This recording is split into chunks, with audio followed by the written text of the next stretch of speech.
Good evening.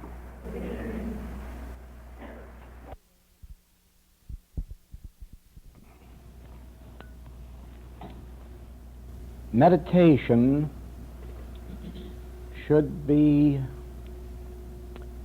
getting simpler for you, and more especially the practical meditation that is not only a prayer, but in a metaphysical sense, a treatment. You see, with each of these meetings, we have taken a specific subject for meditation, for pondering, for study, for cogitation, for reflection, and all the time that we are doing these things, we are not only meditating, we are not only praying, we are actually giving specific treatment, metaphysical treatment, to problems, the problems of our own, or problems of those who look to us for help, or problems that touch the world. And that, of course, is our main responsibility.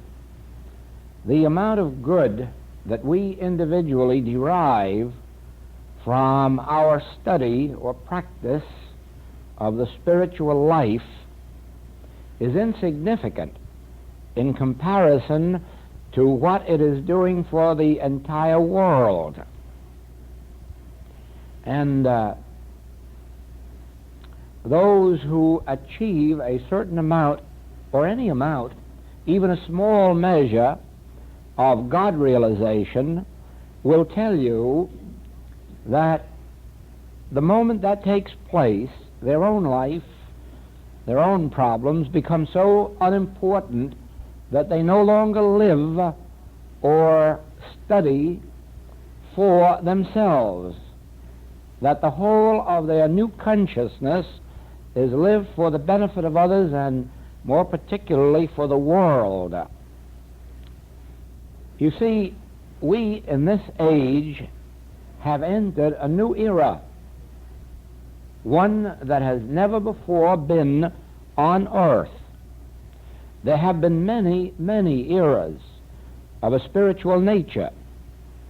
There have been many periods in world history where there were spiritual revivals, where there were spiritual impulses and spiritual masters on earth, such as those periods that go back to the days of Lao Tse and of Buddha and of Shankara, of Jesus, of Paul, of John, of Fox, of the Quakers, of many others, the Bodhisattva of China who went to Japan. There have been many individual masters who brought great, great light to the world. But there has been no era like this one in which the people themselves, not merely the masters, not merely the inhabitants of religious monasteries and seminaries and convents, have been interested in praying for the world, but where the world itself, the world of people, are turning to God, to spiritual power, for not their own benefit, but that great light should come to the world, that the era of peace shall be established on earth. Now, I do not mean by this that more people are going to church. On the contrary, I mean that more people are leaving the church for spiritual prayer than ever before. An illustration of this came to my attention last week. A medium-sized city on the mainland brought up the question in a newspaper editorial of how many prayer groups there were in the city, prayer groups not connected with organized churches or organized religions.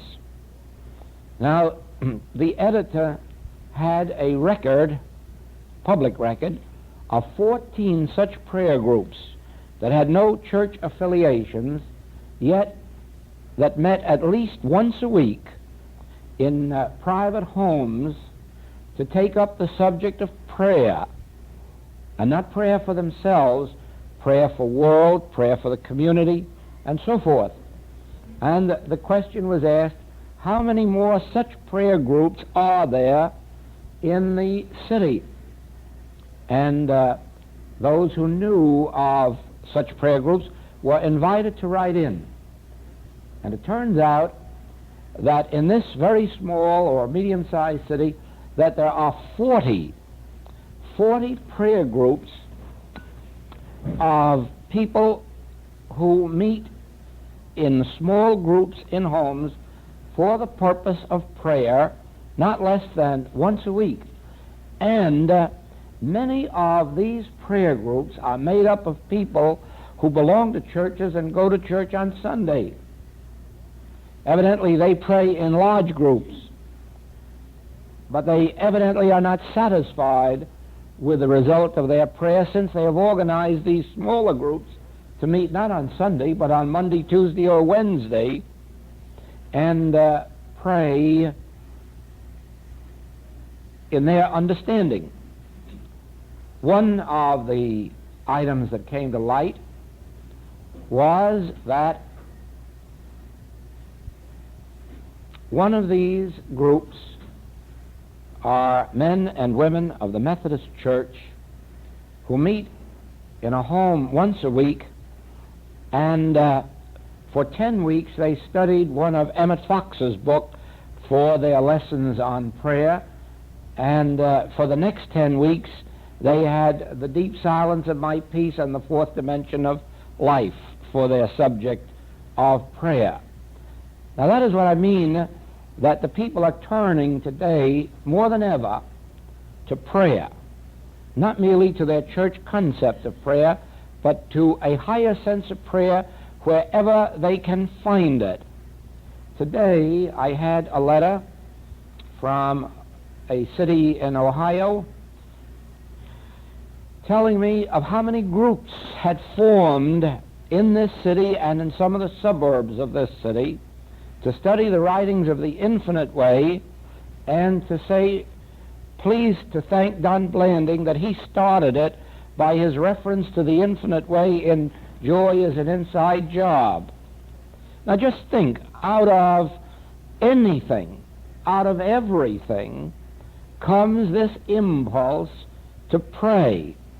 Now whether they find it in Joy is an Inside Job, which wasn't advertised as a religious book, or whether they find it in Emmett Fox or The Infinite Way or something else, people all over this country, and equally so, if not more so, in England, are reaching out to something higher of a spiritual nature than they have ever known, and they are doing it not to pray for themselves.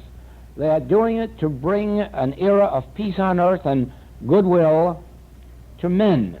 Another letter comes to me from Westfield, New Jersey, where Dr. Peel spoke to 4,500 people in the Sunday school, in the high school, 3,000 in the auditorium, and 1,500 through loudspeakers in the gymnasium.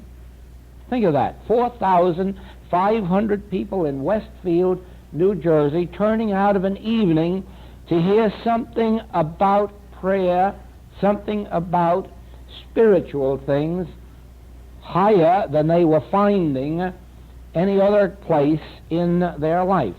And of course he spoke to them that night on the two subjects of love in the heart and higher spiritual wisdom in the mind. And of course that's helpful, as he told them that there is no way to wipe out prejudices, bigotries, hates, national differences and international differences except through love in the heart and higher wisdom in the mind. Now, as we take up specific subjects for meditation, prayer, cogitation, it is true that on the whole we have in mind meeting the individual problems of our existence or our families or our friends. And that's perfectly legitimate. But you'll be surprised how quickly, as you touch the hem of the garment, that your individual problems are solved, and then the larger sense of life comes into existence in which you become the light of the world for the benefit of all those who are still in darkness, whether near or far, since there is no knowing the extent of the light that touches your consciousness. Now, you know as well as I do, many of you do, I'm sure, that when the Infinite Way was written, I had no idea of it ever going beyond the 2,000 copies that were originally printed. I had no idea of it spreading throughout the world, but it has. And I'm sure that when Don did his Joy is an Inside Job, he didn't see religious groups springing up in other cities, taking out grains of sand of spiritual truth, and on those building a foundation in this city, in that city, in the other city. Certainly not. Nobody knows when the light of God touches his consciousness how far-reaching it can be. You think of it first only as meeting your need. Just as when I began the study of spiritual things, I had only one thing in mind. I had a hunger in here, an unsatisfied sense, and all I was interested in was becoming satisfied, having something meet my need. And you see how far spread that has been. And so with everyone who has entered this path, it has either been through a physical, mental, moral, or financial lack, or a sense of instability or insecurity, or some other negative sense, and they have come to have that satisfied, fulfilled. Then from there on, the light has spread, and in the case of some people, our Jesus Christ and Isaiah and John and Paul and many others of these great seers, sages, saints, their light has gone all over the world and touched the lives of many. In this era, all of these prayer groups, whether they reach out and find Dr. Peel or Dr. Fox, or whether they find Infinite Way, or whether they find Joy is an Inside Job, or whether they find anything else that leads them to a higher sense of prayer, they are bringing to this world peace on earth and goodwill among men. And that's what's happening in the world today. So it behooves us, as we meet in groups like this, to attain the highest sense of prayer that we can.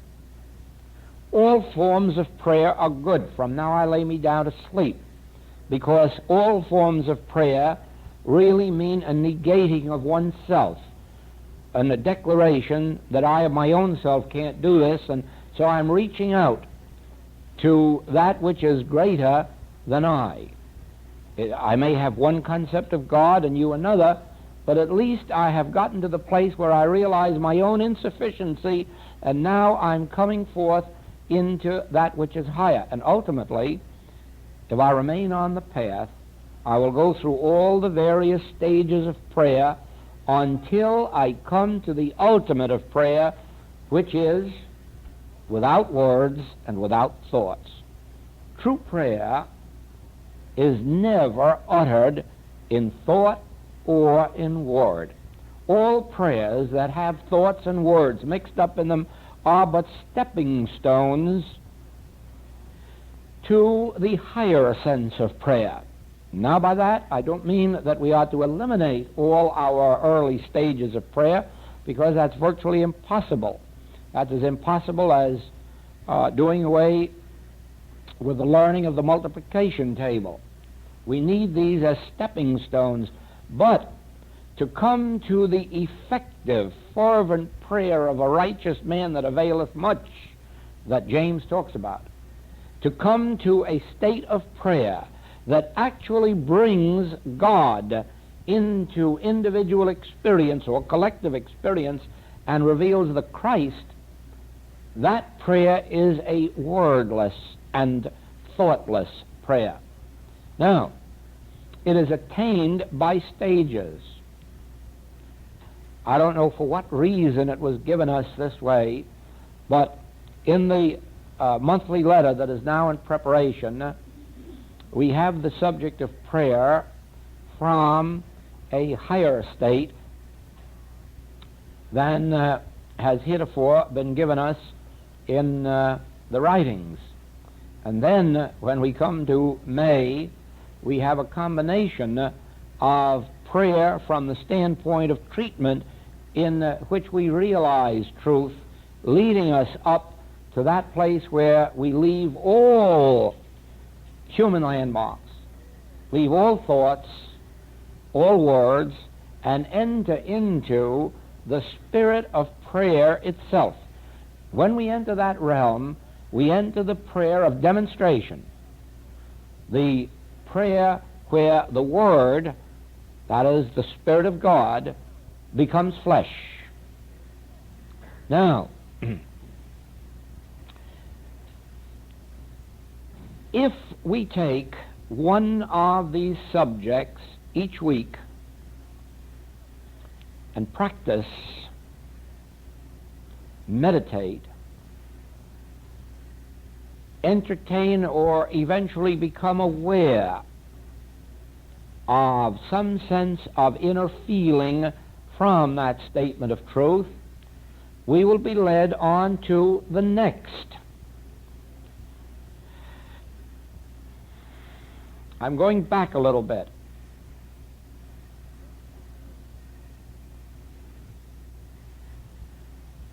In bringing this subject to your attention, the greatest problem that I run into is that people believe they haven't enough understanding to begin this with.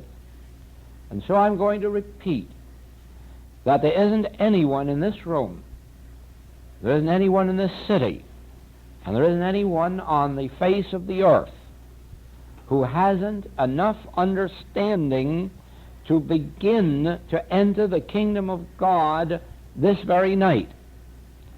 Just as the thief on the cross was enabled to enter paradise in just a few hours, so are we able to enter paradise regardless of where we stand at this present moment.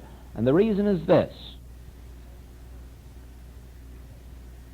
truth is infinite, and any one statement of truth that you know is the symbol of infinity. And this one statement of truth entertained in your consciousness will be found to be sufficient to meet any need that can arise in your experience. That sounds strange, doesn't it?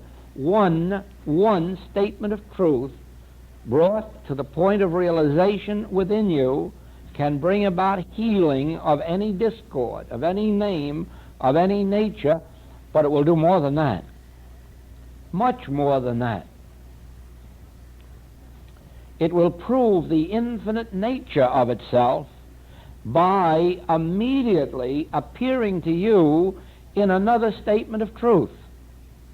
Out of that one statement that you know, a second one will appear to you, even if you consciously do not know two statements of truth. Of course, everyone knows more than one statement of truth, even though many of their truths are way back here in consciousness. And we may not even have a conscious remembrance of them. Yet, The moment you bring one statement of truth to conscious remembrance, ponder it, hold it, meditate upon it, you are opening the way for the second one to follow. And if you keep it up, you'll find that you can keep it up for an entire year and never run short of truth. Eventually, you'll find original statements of truth coming, statements you never heard before. And the reason is simple. And this is the basic premise of the entire work. God is individual consciousness. God is your mind. And therefore, your awareness is as deep as that of God, because it is God itself in expression. You are the outlet. We are the outlet for all that God is and all that God has. Son, thou art ever with me, and all that I have is thine.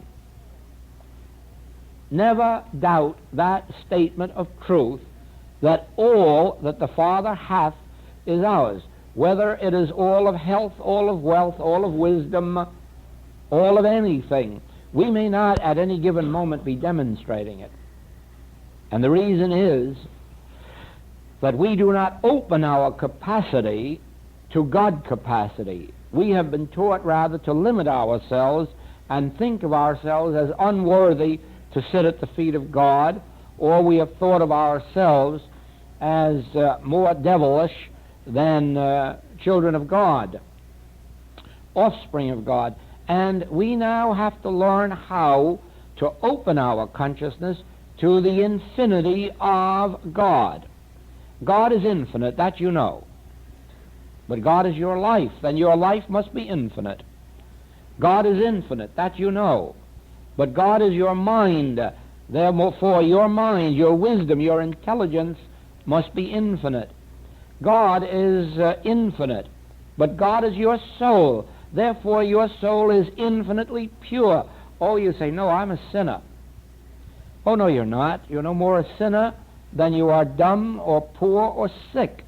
All of these states of limitation are things that we have entertained in our thought about ourselves, but they are not the truth about ourselves. Just as it's only a few hundred years ago that people stood at the edge of this great ocean and looked out and could only accept 8 or 10 or 12 miles of it. That's all.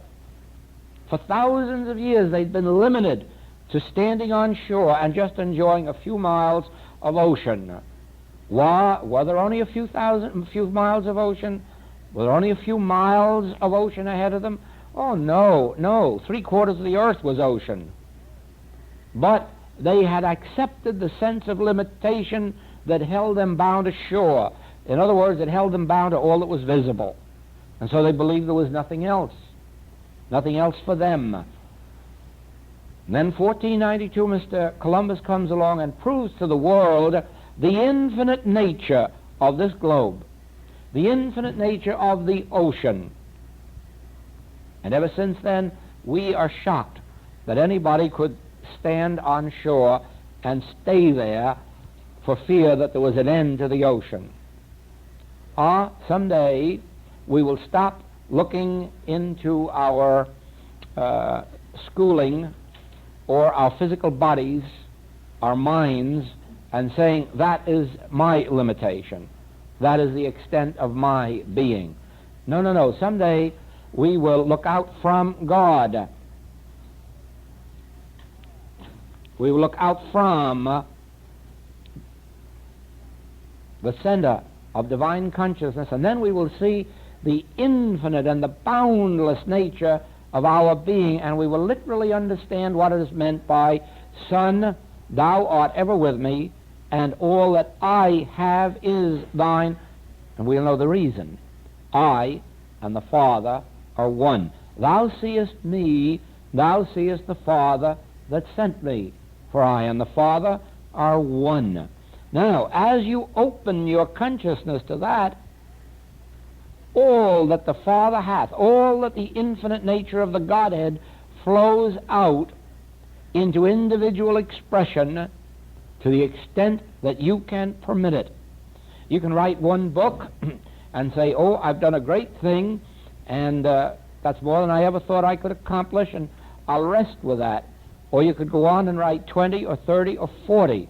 If only you could get the realization that you never wrote one, that it was the infinite inspiration of God that was pouring through, and that it had no limitation.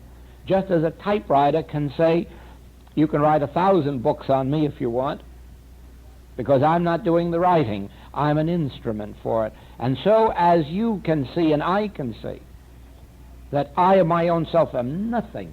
My doctrine is not mine, but his that sent me. And then realize that we are instruments through which that infinity is pouring forth. Then all we do is open the mind, take a pen in the hand, and let it write forever and forever, or draw, or do anything else that we want to do, or sew, or paint, or sculpt, or heal. Now, tonight, our first point is this.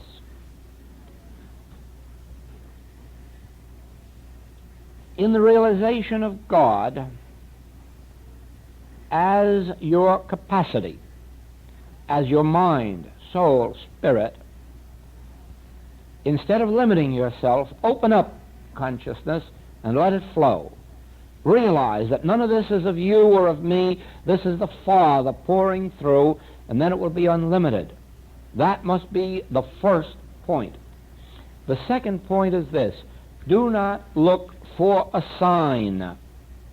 Be very careful that you are not looking for a result, because it can't come while you're looking for it. And the reason is this. No sign shall be given them. These signs shall follow. Well, you may say, I'm going to take piano lessons, but I want a sign first that it's possible. Let me play a piece. Oh, you know that's impossible.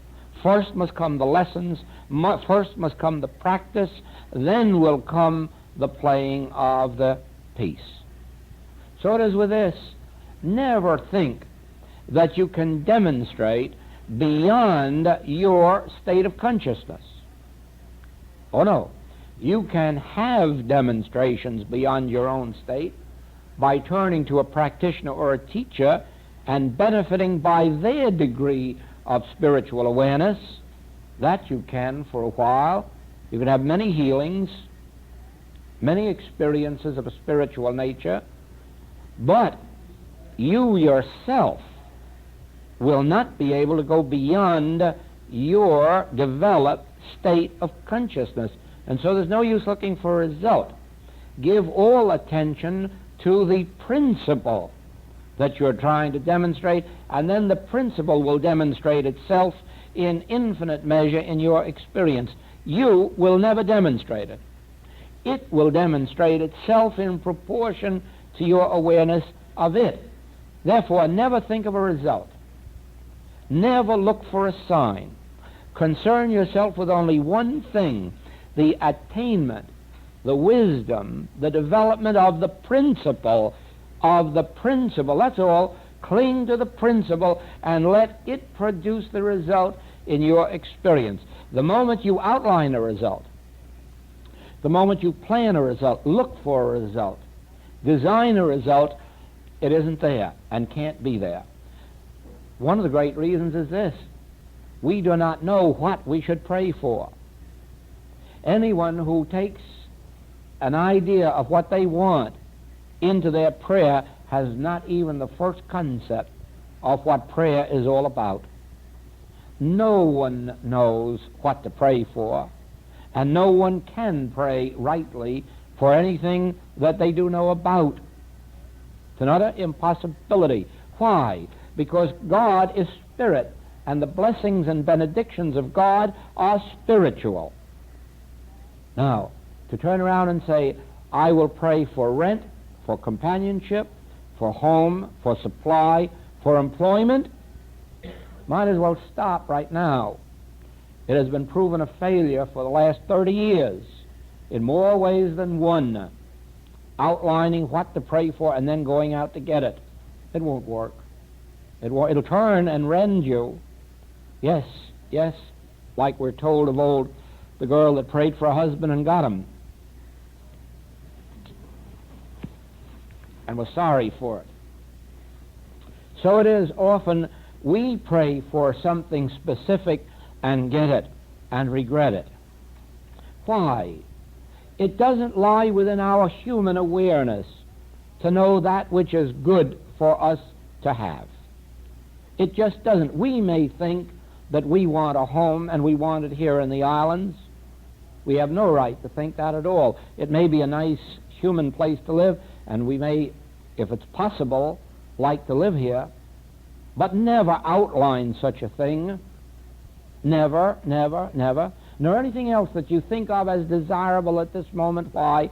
Because God is Spirit, and let the blessings of God come to you in a spiritual way, and then you will find why it is that a book written in Hawaii can influence some religious groups in Ohio.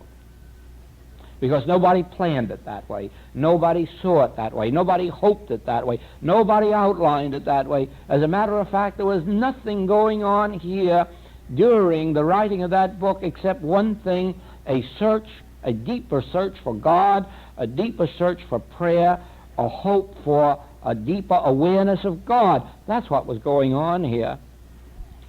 And yet the result is a book. And another result is religious groups in another place, and who knows where else.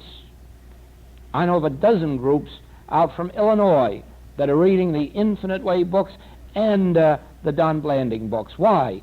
Something happened on the beach in Hawaii. Do you follow what I'm trying to say to you? That you cannot know what the answer to prayer is or what form it will come. There's only one thing you can know, and that is, I must know God. I must feel God. I must have God in my soul, in my heart, in my mind, in my being, in my body. I must come into the realization that there is a God. Everybody in the world knows there's a God.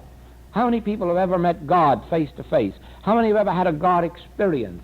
How many have ever felt the flow of the Spirit in their mind, in their soul, in their body, in their hands?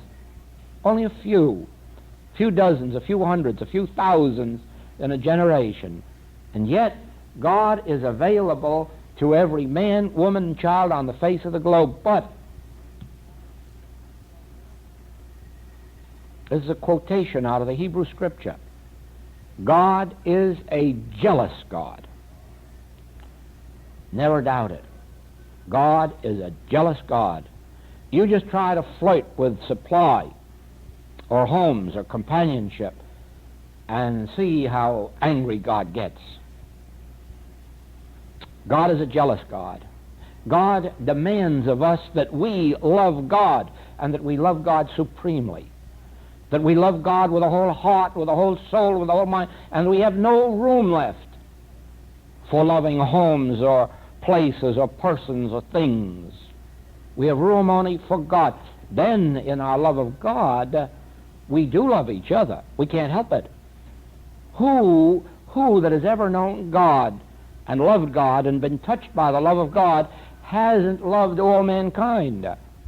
You'll soon find why it is said that if you say you love God but do not love your fellow man, you are a liar. Plain language. You are a liar. It's an impossibility to love God and not love your fellow man. Not only love your friends, but your enemies, even to the extent of, Father, forgive them. They know not what they do. And if they hurt you 70 times 7, you'll still love them in the sense of forgiveness, in the sense of compassion, in the sense of knowing that they're only doing it because of a sense of separation from God. Some unfulfilled desire still exists within them, and it always will, until they find God, until God becomes a living reality within their own being. Now,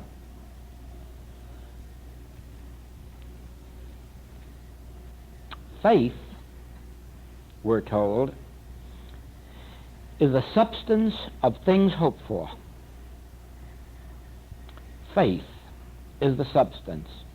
But faith isn't something blind. Faith is awareness. Faith is knowledge. Faith actually is inner vision. In other words, if I have faith that I can play piano, that's a misguided faith because I can't.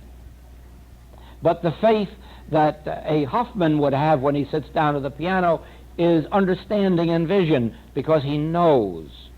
But that's the same thing if a person sits down and says, I have faith that you are spiritual, that's of no effect. But when an individual sits down who has caught a glimpse of this great truth that God is your being, that is a faith that sees through the appearance to the reality. And that is the faith that brings forth demonstration. It is not making a statement that you are spiritual, or you are perfect, or you're God's perfect child. Those statements may be all right to lead us up to a state of consciousness, but unless they do lead us up there, they're just the statements of the blind leading the blind.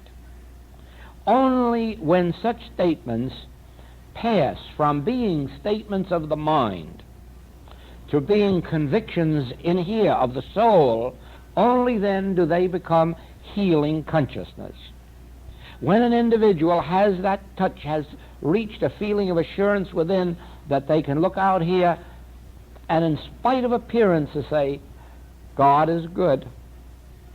This is a beautiful world.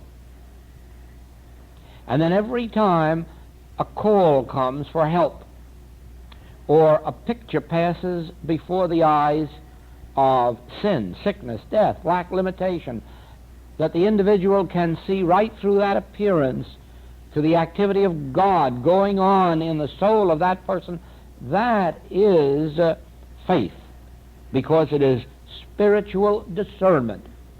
It is not mental knowledge. It is mental knowledge passed down from the head to the heart level. Mental knowledge that has become spiritual awareness. Then you look out and you see the beauties of this universe. When you are able to be on that seashore, looking out at that ocean, and realizing one little bit of what's going on under the waves, if you can catch a glimpse of how the fish are continuously being replenished, how the coral is growing, how even flowers, colored flowers, are growing down there on the bottom of that sea, if you can see the magnificent formations down there, even while you're on shore looking from the top, then you're commencing to vision that which is invisible to the eyesight, but which you know about in your heart. Now, in the same way, if you can look into the sky and realize what it is that fills the air with birds, if you look at night and see the formation of stars, moon, sunsets, and realize the nature, the invisible activity that is going on producing those effects, that is spiritual vision. Any time that you can look into the invisible and catch a glimpse of its activity coming out into form, that's faith. That is the faith of spiritual discernment. Because now, if you saw the fishermen empty the ocean, you'd never get a feeling of lack or limitation about next year. Because this inner wisdom would show you that an invisible power is going on replenishing those fish. If you saw all the birds shot down in the air, you'd have no fear about lack next year, because you would know that there's an invisible something somewhere. We call it God, others call it by other names. But you would know that there is an invisible presence, an invisible power replenishing as all of these things pass out of our eyesight. No. Faith, then, is a spiritual discernment. Spiritual discernment is your ability to look into the invisible and vision it coming into visible form. Faith or spiritual discernment is your ability to look into the heart and soul of an individual which you can't see with your eyes, and seeing the pure waters of life coming out, the pure essence of spiritual being coming out, the divine powers of God coming out. That is faith, that is spiritual discernment, that is the ability to look into the invisible and watch it becoming visible, even though you know it's only going to come visible in April, May, June, July, when the flowers come into bloom, or when the fruit comes on the trees, or the new crop of fish come along, or the new crop of animals come along, or after the coal has been taken out of the ground, you know that there is a presence going on forming more coal, should more coal ever be needed in other generations. And so you see, yes.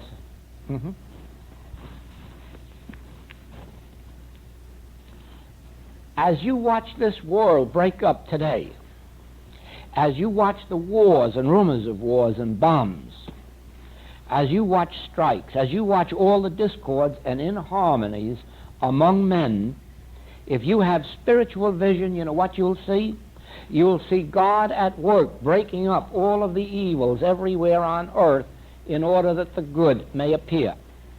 You will begin to see what some doctors have begun to see, that when you have a fever, it isn't entirely bad. It may be burning up some of the bad in you.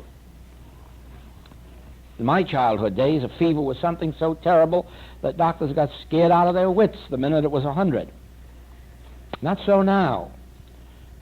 Now they encourage a little fever once in a while to burn up some things inside. So it is, these conditions that we're witnessing in the world today are not evil. And with just a little spiritual vision, you will see that what is going on in the invisible is the breaking up of concrete forms of evil.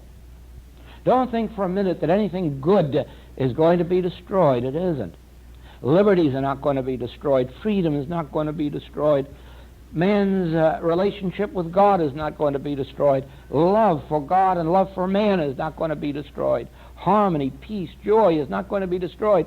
But the crystallized forms of error are going to be destroyed, whether they're crystallized forms of government or crystallized forms of religion or crystallized forms of health. You see, there's a higher sense of health than physical health, because no matter how physically well you are, you're disintegrating, even if you're only 30, because you're getting on towards 70 eventually, or 80 or 90. No matter how healthy you are, you're disintegrating.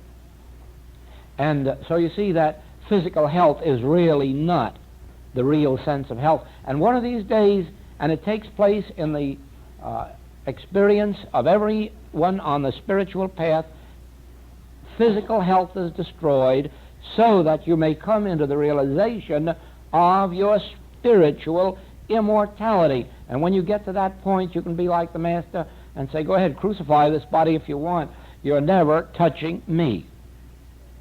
You know, there is a story, and it's supposed to be a true one, of a man in the Middle Ages who was imprisoned because of his religious belief, and he was given an imprisonment that amounted to a life term. And for a while it grieved him, this sense of confinement, until all of a sudden the realization came to him, I'm not body, I'm man, I'm soul, I'm a spirit, I'm a child of God.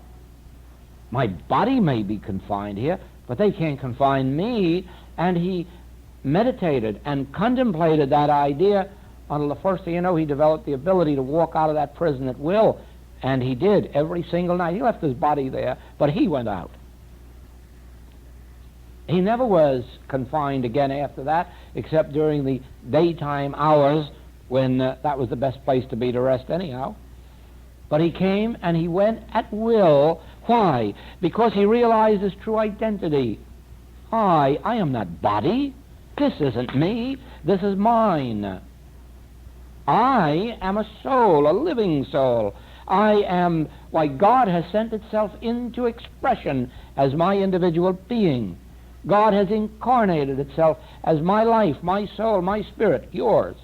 because God is no respecter of persons. What is true of one is true of all. We demonstrate it in proportion to the degree of our awareness of it. But whether or not we're demonstrating it, we are all equal in that respect. God is our real being.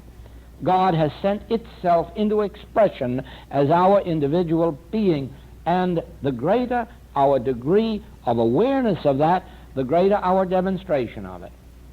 There is no such thing as spiritual demonstration without first realizing one's true identity. I am spirit. I am soul. I am life. I am God consciousness. All that God is, I am, and I can demonstrate it in proportion to my conscious awareness of it. Not more than that, not less than that. And so you see, the whole thing comes back to one thing: spiritual vision, based first on the letter of truth. Now, as you meditate on this, cogitate, ponder, as you dwell in thought on this, as each time an opposite of it comes into your awareness through seeing, hearing, and you reverse it. Every time you see sin, sickness, death on the street, accident, limitation, and immediately translate it, no, the invisible is still there, and the invisible is coming into visibility. The invisible is breaking up every form of discordant form in order that its own nature may appear. As you do that, you are awakening yourself to the truth of being. But it takes practice. Each one of us must take these truths from every angle and hold them. Thou wilt keep him in perfect peace, whose mind is stayed on thee, on truth. Lean not unto thine own understanding. Acknowledge him in all thy ways, and he will give thee peace. And so, as we let this truth become active in our consciousness, as we continue to abide in this word, we begin to unfold. Now, that is why I started off by saying that by now we should be finding it easier to meditate, to ponder these truths, to get into a state of stillness, because with every single week that passes, we are being lifted higher and higher in consciousness, not only by the nature of the truth as it's revealed here, not only because of my consciousness, which is continuously in prayer in the lifting up of those who come to me, but because among us here are students of this work who also are praying without ceasing. Every day they are lifting their own consciousness above the level of the earth, and in that proportion they are raising up everybody else who is here. And just so we're going to find that each of us, as we unite every month in these monthly letters, is going to find ourselves in each other's consciousness and lifted to the highest extent of those who are among us. And those who are down here will be lifted up here. And those who are down here for a day will be lifted up here. Why? Where two or more are gathered in my name, in this spiritual truth, in this vision of the infinite invisible, there am I. There is this consciousness of God among us. We can't miss. What is important for us is that we, like these other prayer groups that are meeting, that we do meet, that we do unite, but that we bring to ourselves the highest concept of prayer that we can achieve in this age. Never be satisfied with, now I lay me down to sleep. Never be satisfied with reciting the Lord's Prayer. These are all fine in their places. But each of us must rise and rise and rise until we come into such a consciousness of prayer that we attain an actual union with the Father, an actual communion, to where our relationship with God is as intimate as it is with mother and father and sister and brother. Ah, yes, we are given such things as the Ten Commandments, as the Sermon on the Mount, as the Lord's Prayer. All of those things were given to us to help us enrich our consciousness. 23rd Psalm, 91st Psalm, all of these things are given to us to enrich our consciousness, but not to make us dependent on them, because they are only effects. they are only words until those words become alive in us and we attain the consciousness of the individuals who wrote down those words. That responsibility rests upon our shoulders. Now, one word more. Have we time? Yes. Watch us slow tonight.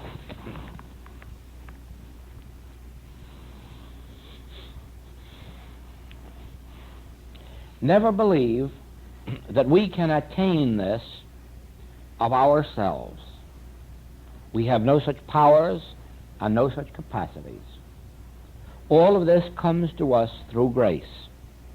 What we can do is open our consciousness to the activity of grace.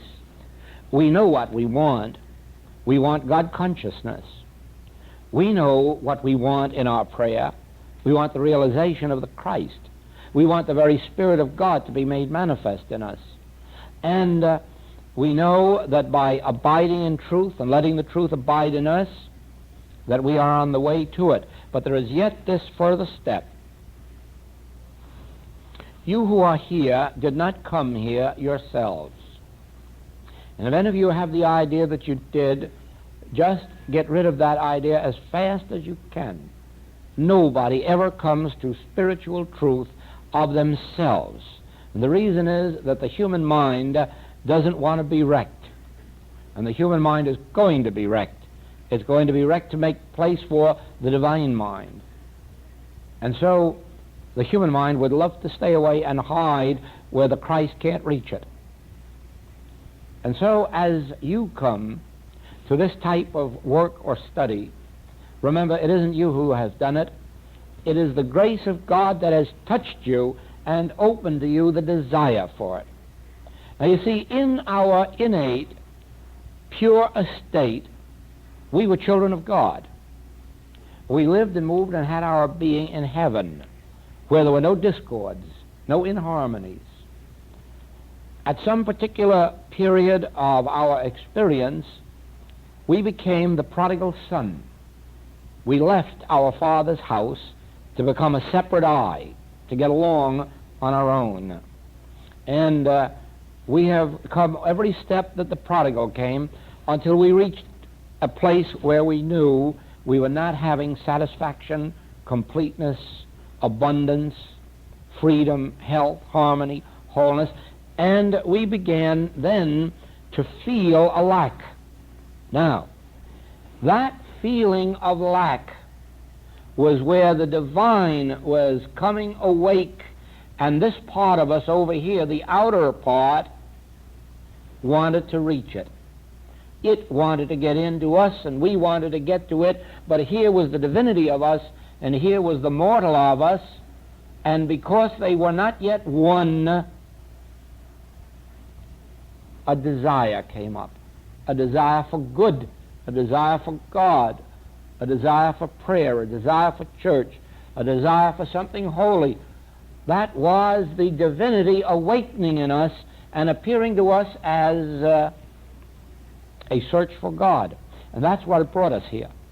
Because there is a mortal part of us that still is not completely in union with God, but there is enough of the God has touched us that will not let us rest satisfied until we are home in the Father's house, until we are home consciously at one with God, until we live and move and have our being again in complete divine consciousness.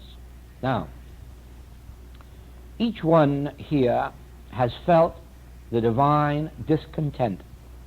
Each one here has felt a lack of completeness, a lack of satisfaction, and that is the sign of God with us.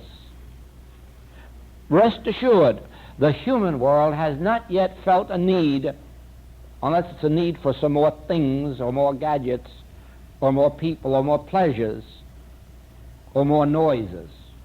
The human world is also incomplete, but all it is aware of is an incompleteness of enough money or enough noise or enough good sights to look at. But those who have turned to the spiritual path, whether it's our 40 groups out in a Midwestern town, or our little groups in Ohio, or us sitting here we have felt the divine discontent, and the finger has been placed upon us, and God is not going to let us rest until we are home in Him. One of the Catholic mystics said that we will never be satisfied until we have realized God in us. And I can tell you, God is never going to be satisfied until He's got us back home in Him. And so it is, for as long as these meetings continue, let us see if we cannot take at least one idea out of each meeting, put it into practice to the best of our ability, so that each week our thought can be raised to a higher level of spiritual vision, spiritual discernment, a greater confidence in the infinite invisible, to that place where we realize that the breaking up of any material condition is not disaster. The breaking up of any material condition is not disease. It is not destruction. It is the spiritual awakening of God breaking up an outer form in order that the spiritual form, the spiritual harmony may appear. And so don't stand aghast at all these horrors of the world, but rather have faith enough to look into the invisible and say, God, what are you doing?